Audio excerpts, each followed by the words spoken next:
বন্ধুরা, অ্যাডেনিয়াম গাছ যে খুব ঘন ঘন রিপোর্ট করলেই যে গাছ বড় হবে বা ভালো থাকবে এমন কোনো কথা নয়।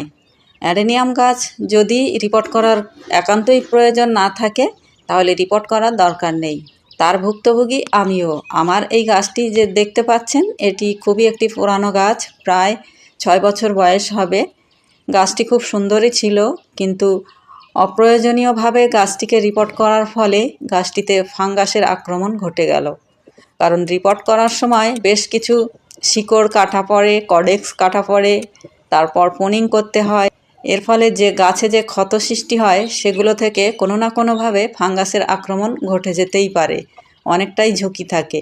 তাই বন্ধুরা, আমার পরামর্শ থাকবে আপনারা গাছের অতি প্রয়োজন ছাড়া অ্যাডেনিয়াম গাছ কখনোই এমনি এমনি রিপোর্ট করতে যাবেন না।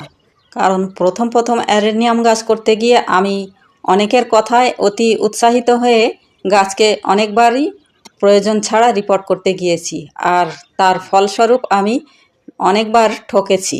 গাছ যদি সুস্থ থাকে বা রিপোর্ট করার প্রয়োজন যদি না থাকে তাহলে গাছকে কখনোই রিপোর্ট করবেন না, এটা আমার অনুরোধ। একটি সুস্থ গাছকে রিপোর্টিংয়ের মাধ্যমে বারবার ডিস্টার্ব করা ঠিক না, এতে তার গ্রোথের ওপর এফেক্ট পড়ে। তো বন্ধুরা, অ্যাডেনিয়াম রিলেটেড প্রচুর ভিডিও আমার চ্যানেলে দেওয়া আছে, আপনারা চাইলে দেখে নিতে পারেন।